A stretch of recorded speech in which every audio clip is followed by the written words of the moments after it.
Hi, everybody. My name's Arun Iyer. I'm the co-founder at Spring Marketing Capital, and I'm here today to speak to you all about what it takes to grow your brand in India from micro to small to big. I'm going to share some learnings. I'm going to share some examples of brands that we have worked closely with, and some of my experiences and learnings is what I will be sharing with you all. I hope you all find it useful. So here we go. Like I said, the topic of conversation today is growing your brand in India from micro to small to big. And I'm going to begin with uh, what is the right stage for a business to start brand building? I think this is a question that pops up very, very often at almost every company because what happens is that and nowadays in the world of startups, you end up getting an idea, you end up getting some early stage funding, and then you start building out the company. And then there is this constant question which keeps cropping up saying, is this the right time to start thinking about brand? Or should we just focus on business and figure out brand at a later stage? In my view, brand building starts on day zero. Now, if you're wondering who these three people are, one of them happens to look like me. It is me. This is me and my co-founders holed up in a hotel room towards the end of 2018 before we began Spring.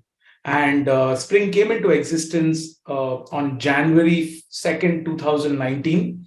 And a little bit about Spring, so you all have an idea of what we do.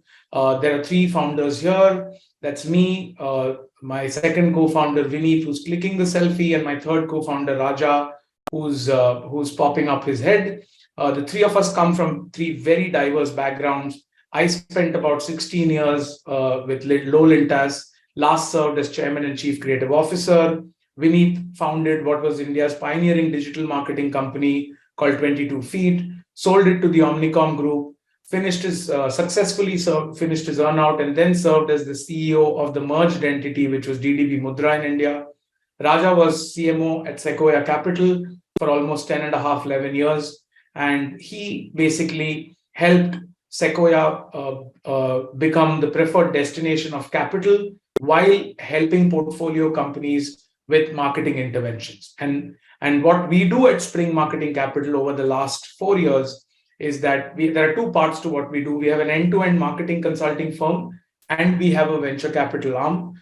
The marketing consulting firm helps brand build for companies at different stages, and the venture capital arm invests in some of these companies, and the marketing consulting is provided absolutely free of cost. So that's what we do at Spring. And this is us in late 2018 being very, very clear about, while we are building a business, what is brand Spring? I think that was what one of our core brainstorms was, what was brand Spring.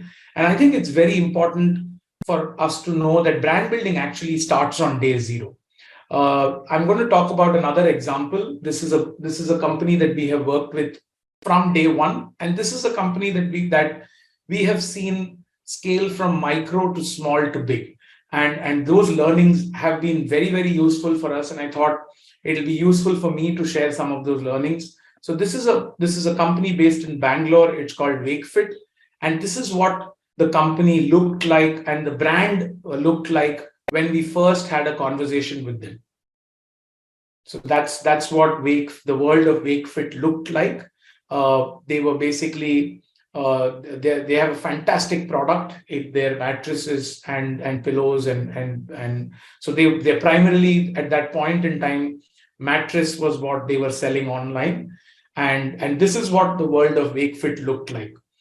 And they were basically finding ways for people to discover them, and then they were selling mattresses. This was very early in their journey. This was around when they were just about hitting Series A. And when they came to us and they said, okay, we think it's now time to start thinking about brand. So far, we've kind of built a fairly reasonable business. And it's time for us to think about brand. Chaitanya and Ankit are the founders who met us in early Jan 2019. And when we started talking to them, one of the things they said was that, hey, we are an online mattress company. And then we said, okay. And we kind of went ahead, did some amount of consumer work. And what we realized was that online mattress company is what their business is about. That's not what necessarily their brand is about. The brand had a much larger, deeper role to play. And when we did some amount of consumer work, when we did some amount of listening work online, what we realized was that sleep is a huge topic of conversation. And at that point in time, OTT was fairly, was something that people had discovered. Netflix had come out and said that our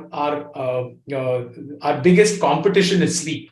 We would love for you to not sleep and keep consuming our content. And what we felt was that as a mattress company, we were to take a higher ground and actually become and treat ourselves as a brand, not as an online mattress company, but as a sleep solutions company.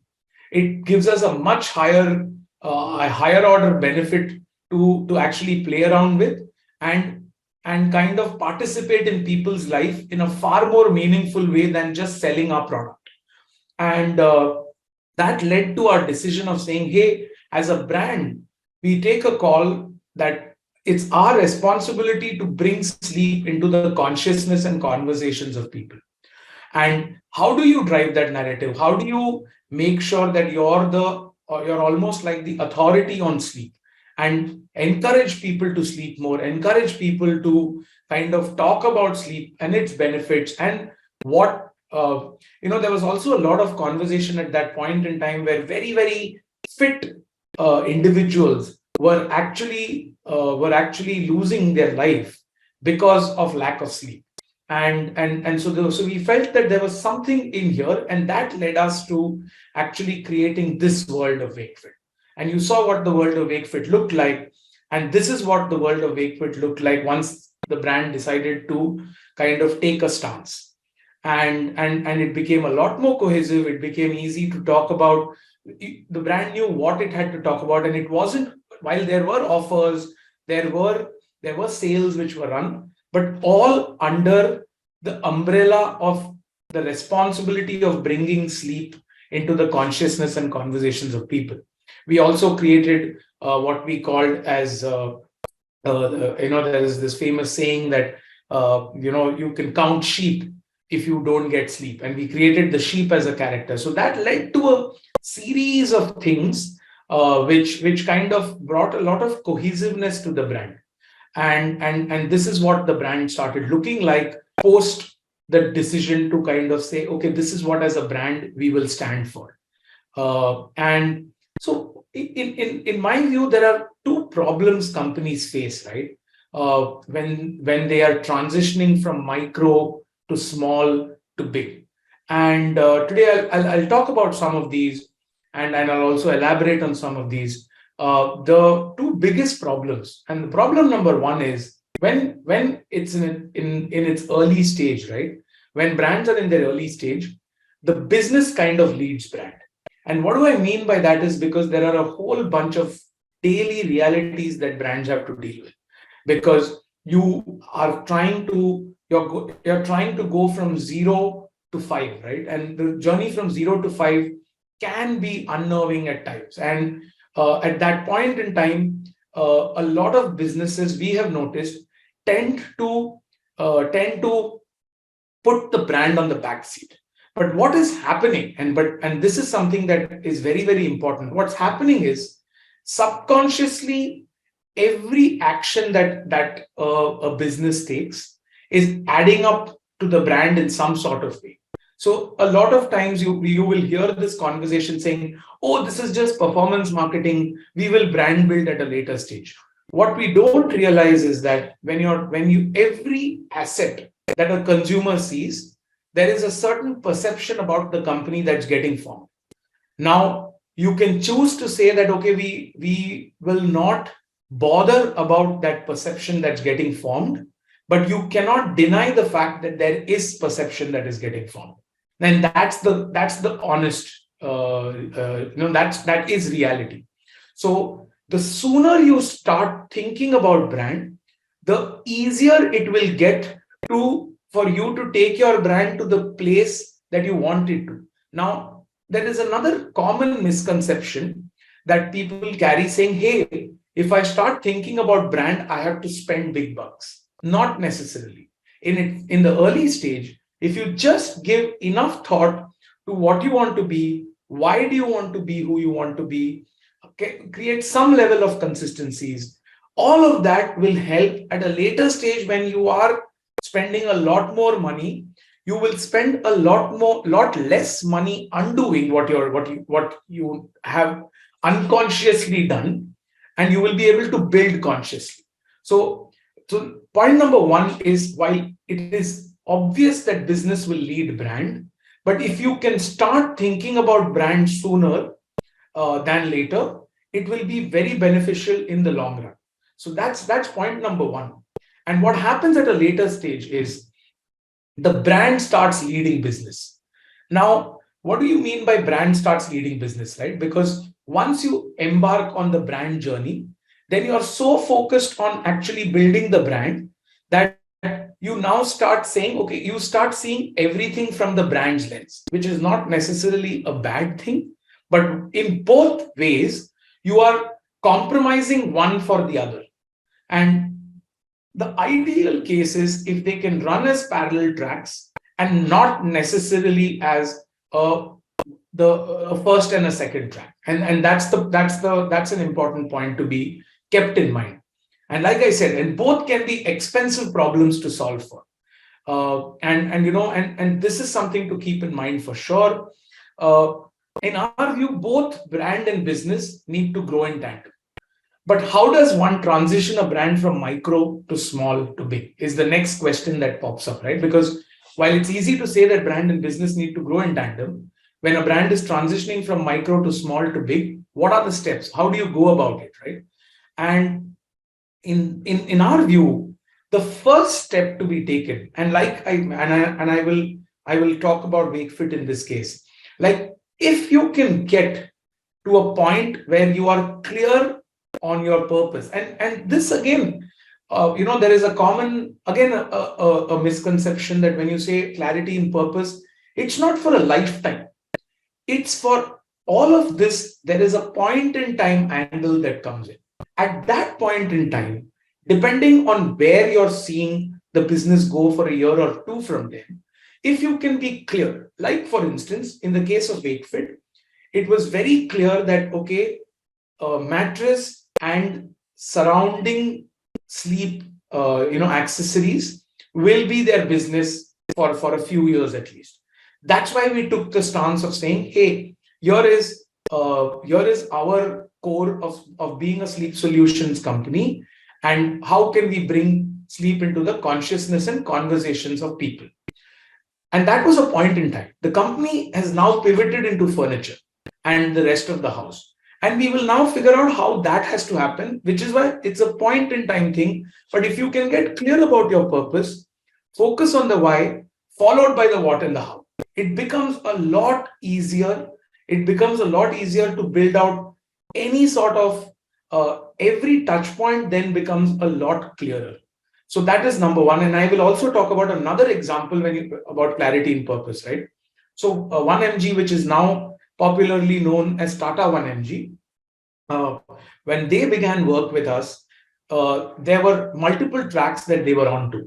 They were obviously an online pharmacy, they were an online diagnostics platform. So there were a bunch of things that they were doing. But at the core of the company, they were actually creating very, very useful healthcare related content for people. And when we honed in on that, we said, hey, you actually, while these are the businesses that you are running, at your core, you're actually a healthcare content company. So how can we help you arrive at your purpose? And that's what led to us arriving at 1mg, saying that healthcare are two loosely used words, but can we actually bring care to health? because when you are giving people the right amount of information, like even today, to date, if you actually end up searching for information on medicines, chances are you will land up on the 1mg platform, because they've built such a strong content engine, which kind of gives you all the information that you will require on the medicines, the some of the side effects that you would have, what are some of the generics available, for that medicine. So they've built a very strong content engine, and that shows that they genuinely care. And that led to 1mg becoming, the core of 1mg becoming bringing care to health. And I'm going to read what we call the reason for 1mg to exist at that point in time was healthcare. Two well-meaning words were fused to create another well-intentioned one. But sadly, that word lost its meaning somewhere along the way. We want to bring it back, and with it, bring knowledge back to medicine, bring authenticity back to consultations, bring honesty back to diagnostics, bring access back to a healthy life, bring empowerment back in the hands that need it the most, and most importantly, bring care back to health for one and all, just like it was meant to be. 1mg, bringing care to health. Now, this became the backbone of the company. This became the consciousness of the company. And all the businesses were built on the back of this core. And this then resulted in 1mg going from to the left of my screen to what 1mg now, even till date, except the addition of the Tata 1mg logo, and then Tata Digital acquired 1mg. And this is what it kind of looks like today, right? So that is what clarity of purpose helps you arrive at. And there is no stage. The sooner you get to this, the sooner you will look cohesive, and the sooner you will start feeling and impacting the lives of people like a brand. So that's point number one. So this is the before and the after digitally for the platform.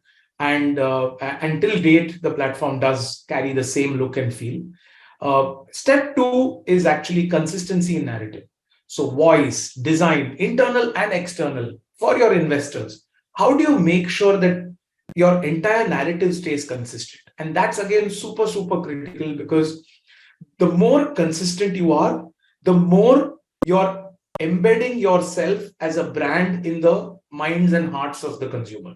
Because the more the more sporadic you seem, the more confusing it's going to get for the consumer. So consistency in narrative is the second point, which is very, very critical. And this brings me back to WakeFit, which was once we arrived at that, there was this super popular, it went immensely viral.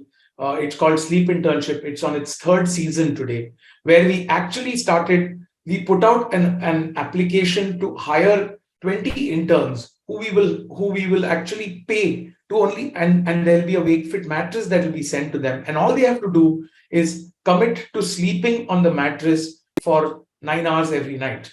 And then their sleep would be measured, and their before and after and stuff like that, and how they feel a lot better. And it went immensely viral, like to a point where in the third season, we've got about 5.5 lakh entries. It got coverage in almost every media in the world. So Sleep Internship became the voice and the consistent tone with which WakeFit started talking to the world. And then we did a second piece, which again was a recent phenomena.